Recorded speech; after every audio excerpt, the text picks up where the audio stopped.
Hi, this is Tia with FitPro talking about seated rows today. Okay, this is a staple in so many fitness programs. This is your most basic of the row family. This is part of so many different programs that I do, so it's really important that you make sure that you do these right. There's not a whole lot of technique to these, but a lot of people end up putting in too much cheat. They don't make these strict enough to isolate the target muscle. So let's talk about how it works, attachments, variations, all that jazz. So you can see here I've got a dual cable, right?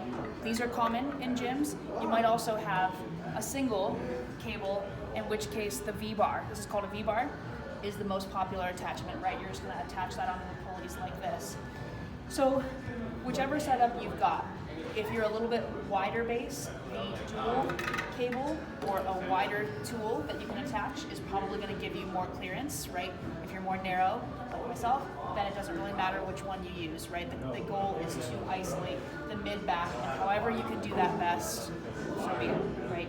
So I'll talk about these other attachments here in a second, but when it comes to the seated row, just like with all of our movements, this is a total body move, okay? So even though you're just working your rhomboids or your mid-back, you have to have feet tight, lower body locked down, core locked down, okay? So here in my setup, your gym might look a little bit different, but I've got my feet against these little platforms here. Depending on my attachment, I might have to put my feet on this one instead. That's what it's there for, right? But just find a spot where you can get your feet nice and secure to lock your lower body down. From here, just like on our lat pull down, you're going to lean back about 10 to 15 degrees. This is your bread and butter starting point. For different goals to hit different parts of the muscle, we might have somebody lean forward or lean back more, but most people should start 10 to 15 degrees back, just like this. Shoulders down and back, chest up, right? So that puts me about here to start. Now the key is to not move from this position, right? And just pull the elbows straight back through the back wall, like this. Right? What a lot of people do wrong is they end up cheating too much, making it sloppy, right? Leaning forward too much, coming out of position with their shoulders. Once you're in that starting position, it's a really small range of movement, right? It's just here. That's it.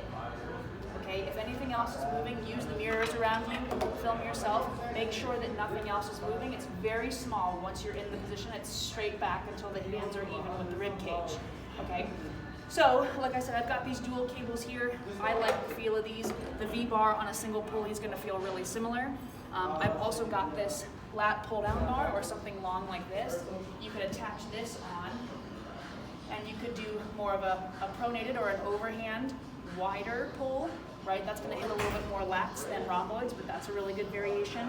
And then you've got attachments like this as well that have a more neutral grip, right? If you've got shoulder issues, or you like a neutral grip, something like this is going to, even though it seems small, the difference between this and this can make a big difference in terms of what's going on in your shoulder.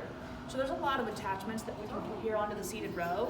The form itself is very simple, but a lot of people really overcomplicate it, okay? Make it small, make it tight, find the right attachment for what you're trying to do, and watch that technique.